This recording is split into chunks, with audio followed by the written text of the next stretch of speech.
Bonjour à tous les membres de ce forum. Alors, je préfère m'exprimer de cette manière pour vous dévoiler en réalité le fond de ma pensée. Alors, je vois que malgré les précisions que j'ai essayé d'apporter dans ma dernière vidéo sur ma page YouTube, Le droit au 237, alors il y a toujours des illuminés qui continuent de pinailler sur la capacité du FCC ou du MRC à investir le professeur Maurice Kamto. Alors, il faut que les gens sachent que les thèses que je défends publiquement ne sont en réalité qu'un choix de compromis que je fais entre la lettre de l'article 121 alinéa 2 du Code électoral avec l'esprit du législateur qui a présidé à la révision de ce texte-là en 2012. Alors, si je devais me placer dans une posture purement juridique, de juriste, c'est-à-dire que si je devais verser dans du juridisme absolu, mais je devrais me limiter uniquement à la lettre de ce texte. Et en me limitant à cette lettre-là, mais on devrait seulement dire qu'il est inapplicable. Mais puisqu'une loi ne peut pas contrarier la Constitution, donc en pure logique juridique, à partir du moment où l'alinéa 2 de l'article 15 de la Constitution pose clairement que l'élu représente l'ensemble de la nation, mais le fait que l'article 121 parle de parti représenté, mais va en contradiction avec la Constitution. Mais puisque l'élu ne peut pas représenter un parti, mais seulement toute la nation. Alors, et comme je l'ai dit, l'élu ne reçoit pas uniquement les voix de ses amis politiques, pour utiliser la terminologie propre, n'est-ce pas, à notre milieu du MRC. Non, l'élu ne bénéficie pas seulement des voix de ses amis politiques, mais il est également élu par des concitoyens apolitiques, c'est-à-dire non encartés, et même parfois par ses adversaires, notamment dans le cadre des élections de proximité, où les logiques ne sont pas toujours les mêmes. Parce que je peux voter, moi, qui suis militant du MSC, je peux voter le professeur Kamto à l'élection présidentielle, mais pour l'élection municipale ici à Tchang, si j'ai un ami, quelqu'un de crédible que je connais très bien, qui est pris postule à être maire de Tchang, je peux bien le voter. Donc c'est pourquoi, dans cette logique-là, le constituant camerounais a bien voulu dire que l'élu représente l'ensemble de la nation. Alors, donc si les mécanismes de contrôle de la constitutionnalité des lois étaient autant ouverts, comme c'est le cas dans un pays comme le Bénin, mais personnellement, j'aurais, moi, Tim Chouin Moïse, sans être encarté, attaqué cet article 121 alinéa 2 du Code électoral devant le juge constitutionnel, afin qu'il soit déclaré purement et simplement anticonstitutionnel et donc neutralisé. Mais vous savez que le mécanisme est très verrouillé chez nous. Le contrôle par voie d'action est complètement fermé. Il n'y a que le président de la République, le président du Sénat, le président de l'Assemblée nationale et un tiers des députés ou un tiers des sénateurs. Donc cela ne permet pas à ceux qui, comme moi, n'est-ce pas, ont quand même des petites bribes de droit, cela nous empêche de pouvoir faire respecter, n'est-ce pas, la hiérarchie des normes juridiques. Et notamment le principe de la constitutionnalité des lois. Donc voilà la situation que le droit à l'état pur commande. Donc si j'étais dans une posture de juriste, si je devais verser dans le juridisme absolu, je dis il n'y aurait pas une autre thèse que de plaider pour la mise à l'écart de l'alinéa 2 de l'article 121 du Code électoral. Mais me plaçant dans une posture conciliante, j'essaie maintenant d'intégrer l'esprit du législateur. C'est-à-dire, et je note quand même qu'en 2012, il y a eu une volonté de limiter les candidatures fantaisistes, eu égard au nombre très élevé de postulants qui avaient candidaté pour l'élection présidentielle de 2011. Et je crois qu'à ma connaissance, on a enregistré pas moins de 59 candidats. Alors voilà le contexte qui avait donc justifié l'avènement de ce fameux alinéa 2 qui tendait à n'admettre de candidature présentée par un parti que celle qui était portée par une formation jouissant d'une relative assise populaire, d'une relative crédibilité. Donc il fallait bannir ces partis aventurés, n'est-ce pas, qui, limités à leur famille, postulent quand même à la magistrature suprême de l'État. Donc voilà le contexte. Alors, dans le critère qui avait donc été retenu, était que le parti ait au moins un élu qui portait ses vues. En clair, c'est-à-dire qu'il ait au moins un militant qui puisse se prévaloir de siéger dans une assemblée nationale ou locale. Voilà le contexte. Alors, mais En rédigeant le texte, aucune disposition n'a été prise pour définir clairement ce qu'il fallait entendre par parti représenté. Vous voyez, voilà le problème. Et les termes utilisés lors de la rédaction ont purement été simplement mal choisis. Puisque ces termes-là, en parlant de parti représenté, mais le législateur violait ostensiblement la loi fondamentale, qui est la Constitution. Donc, normalement, si on devrait rester sur le terrain de droit, on devrait interpréter cet alinéa 2 de l'article 121, n'est-ce pas, en se référant à l'article 15, alinéa 2 de la Constitution. Et comme je vous l'ai dit, cet article 15, alinéa 2 dit que l'élu ne représente pas un parti, mais plutôt l'ensemble de la nation. Mais, je dis, une interprétation donc rigoureuse de ce texte ne pouvait aboutir qu'à une impasse, n'est-ce pas? Puisque les élus ne représentent pas les partis, comme je dis, mais uniquement le peuple dans son ensemble. Alors, c'est donc pour donner un certain effet, une certaine suite à la volonté du législateur telle qu'elle a été exprimée en 2012, que je préfère donner à la représentation, qui est le terme choisi par l'alinéa de l'article 121, n'est-ce pas, son sens le plus naturel. C'est-à-dire son sens autre que la Constitution, son sens que nous utilisons ordinairement lorsque nous allons dans nos tontines du quartier. Et dans ce sens-là, vous savez bien que représenter quelqu'un, mais c'est aller siéger à sa place, c'est aller défendre ses intérêts, c'est aller porter sa voix. Donc c'est purement dans une perspective de compromis que pour donner un relatif effet à la volonté du législateur telle qu'elle a été exprimée en 2012, que je préfère laisser le sens de la représentation tel qu'il est conçu par la Constitution camerounaise, pour maintenant embrayer dans le sens que le commun des mortels retient. Et je dis, me plaçant sous ce prisme-là, je dis que le mot représenter, c'est siéger, c'est figurer, c'est parler au nom de quelqu'un ou défendre ses intérêts de quelqu'un qui n'est pas présent. C'est de ça qu'il est question.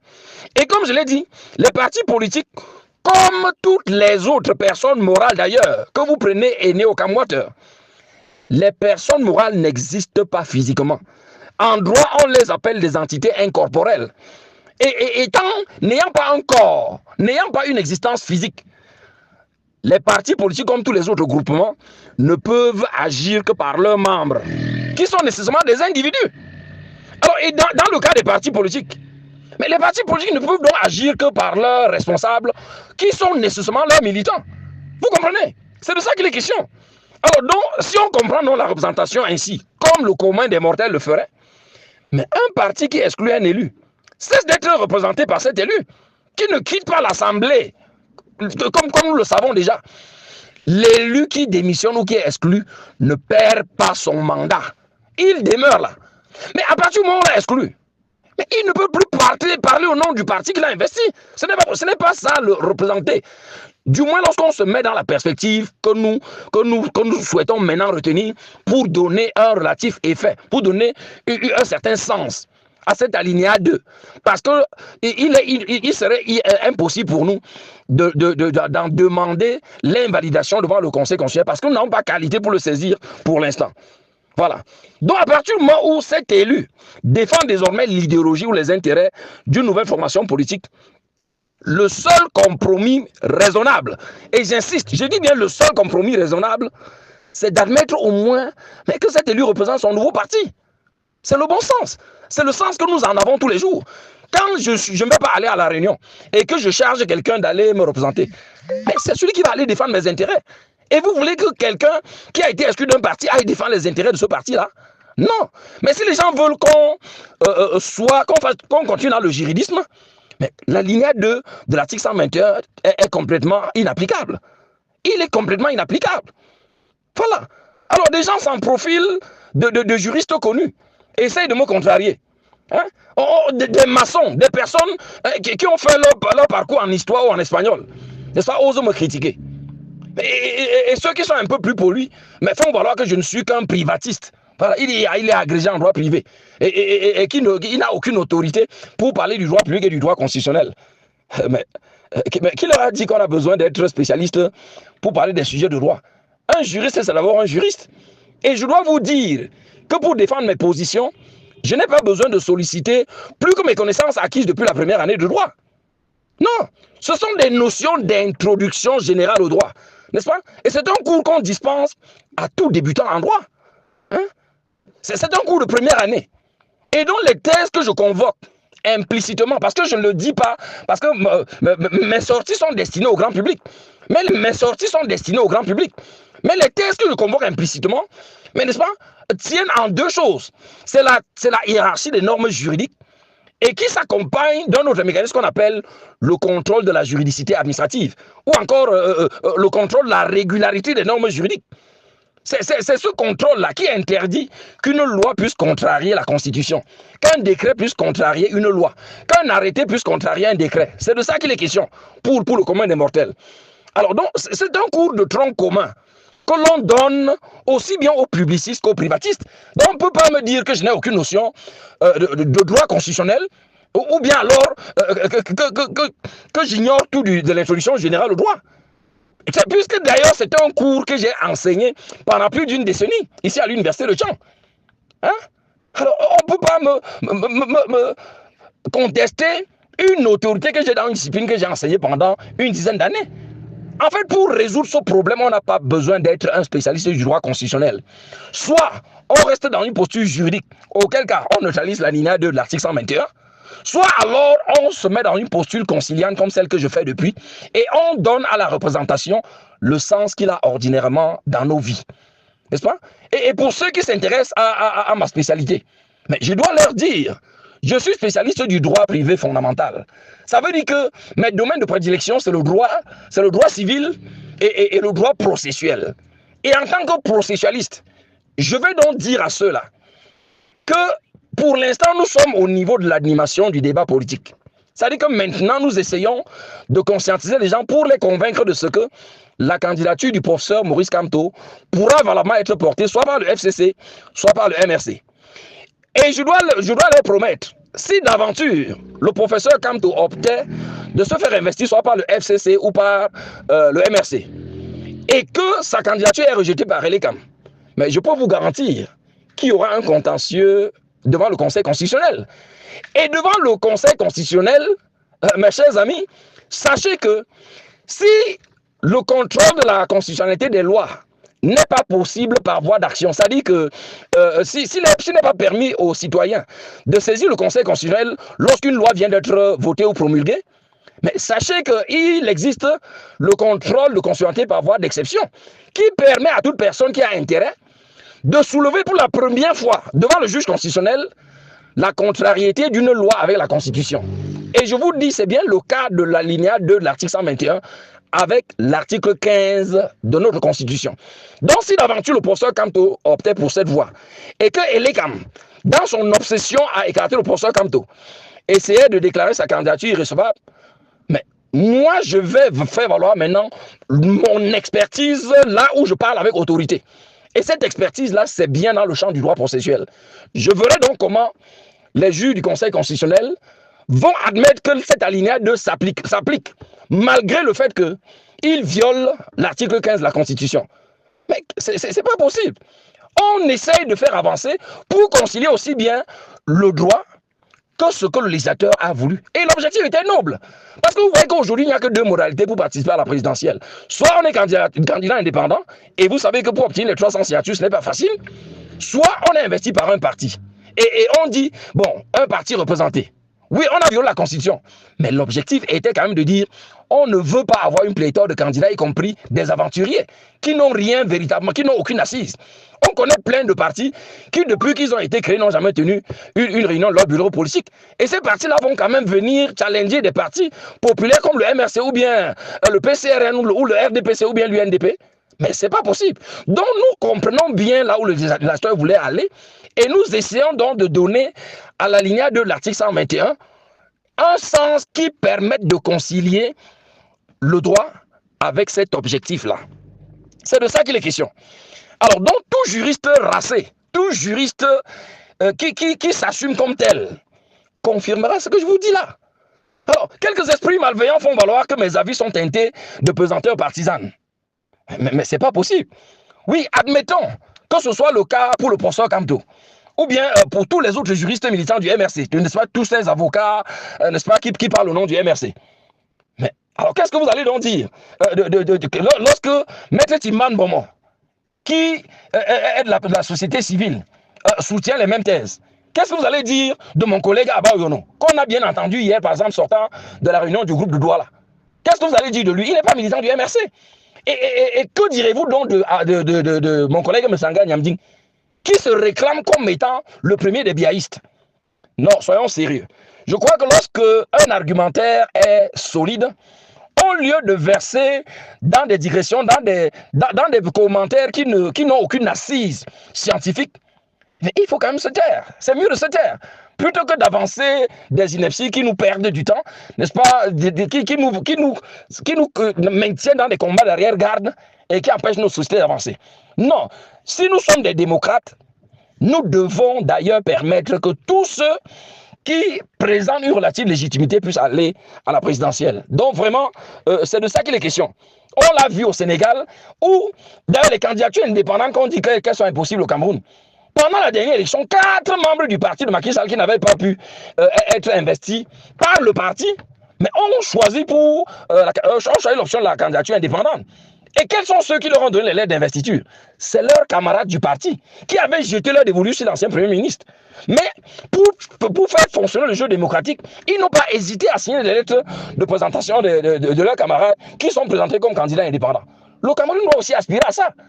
Nous ne devons pas seulement dire que nous sommes une démocratie et continuer à développer des mentalités, n'est-ce pas, qui entretiennent une monarchie, n'est-ce pas, où une poignée d'individus ont privatisé le pays. Donc, mon cher, soyons sérieux. Donc, c'est simplement de la mauvaise foi. Et M. Essoussé ou Clément Atangana doivent être d'accord avec moi que l'interprétation que donne la SNEC ou le compris, c'est le minimum que l'on puisse concéder. Si on veut quand même un peu compliquer, comme si on veut relativement compliquer la présidentielle, le minimum, c'est d'admettre que un parti qui peut revendiquer un militant qui siège dans un conseil constitutionnel, au conseil régional ou bien à l'Assemblée, au Parlement, mais puisse présenter un candidat. La présence en son sein d'un élu, de quelqu'un qui porte le mandat national, mais est un indicateur de ce que c'est un parti quand même crédible. Vous voyez, c'est un parti crédible. Et donc vraiment, je dis que M. Essoussé ou Clément Atangana sont clairement attendus. Si d'aventure le professeur Kamto optait de faire porter sa candidature par le FCC ou le MRC. Alors, ils ont le choix d'entrer dans l'histoire honorablement, ou simplement d'exposer notre pays à une crise sociopolitique comme celle qu'on a vécue en Côte d'Ivoire. Parce qu'en Côte d'Ivoire, mais la crise sociopolitique qu'on a connue dans les années 2000, 2001 jusqu'en 2010, mais ce n'était que la conséquence de l'obsession de quelques individus, n'est-ce pas, à neutraliser certaines candidatures précises, n'est-ce pas? Et on sait que cette obsession avait plongé la Côte d'Ivoire, mais dans une guerre civile au bilan que nous connaissons tous. Et les séquelles restent visibles malgré, n'est-ce pas, l'apparente normalisation que les uns et les uns peuvent voir. Donc les séquelles sont profondes. Donc personne ne peut prédire, je dis bien personne ne peut prédire, s'il s'en sortirait vivant d'une crise au Cameroun d'une telle envergure que celle qu'on a connue en Côte d'Ivoire. N'est-ce pas? Et le professeur Kamto a eu l'occasion de dire que celui qui tient l'allumette n'est pas plus en sécurité que les autres qui se trouvent avec lui dans une chambre à gaz. Car lorsqu'il va déclencher, le feu va consumer tout le monde, y compris lui-même. Et donc, chers amis, il faut savoir que la paix est bien. Et la clé du maintien de la paix et de la sérénité dans notre pays est entre les mains de l'ECAM et du Conseil constitutionnel. Dans tous les cas, je vous ai dit, nous sommes actuellement dans la communication politique. Si d'aventure, optant de faire présenter sa candidature par le MRC ou le FCC, et l'ECAM rejetait la candidature de Paul Biya, je vous garantis, il y aura un contentieux constitutionnel pour apprécier la constitutionnalité de l'article 121 alinéa 2. Donc, si j'ai du temps, je ferai, je l'espère, une dernière capsule vidéo pour réitérer ce que je viens de dire là. C'est-à-dire pour que les Camerounais, en écoutant, voient, comprennent bien la démonstration que je fais. Bon, en attendant, partagez largement cet audio. J'espère que les gens qui discutent dans ce forum on va trouver les gens du même genre dans plusieurs autres forums. Donc, partagez cet audio qui est une précision, n'est-ce pas, que je donne sur la posture purement conciliante que nous donnons aujourd'hui de l'article 121, alinéa 2. Alors, si les gens veulent qu'ils suscitent un débat sur un plateau de télé, moi, je suis disponible. J'ai lancé ce défi depuis hier. S'il y a des personnes qui estiment que les thèses que je défends sont insoutenables, mais que ces personnes provoquent un débat. Je suis disponible. Moi, pour ceux qui ne sont pas de ce forum, qu'ils sachent que c'est bien le professeur Tim Chouin Moïse, enseignant à l'université de Tchang. Je ne me cache pas, je signe sous toutes mes sorties, qu'il s'agisse de mes sorties écrites ou bien de mes sorties vidéo et audio comme celle-ci. Donc je suis prêt. Et donc en cas de besoin, je me ferai le devoir de venir au choc pour affronter toute personne qui essaierait, n'est-ce pas, de continuer à contrarier mes thèses. Je suis disponible, je le dis, à la face du Cameroun et du monde. Donc vraiment, je ne vais pas davantage insister. Bonne journée à tous et que Dieu nous garde. Moi, je suis occupé ailleurs. Allez, à plus tard.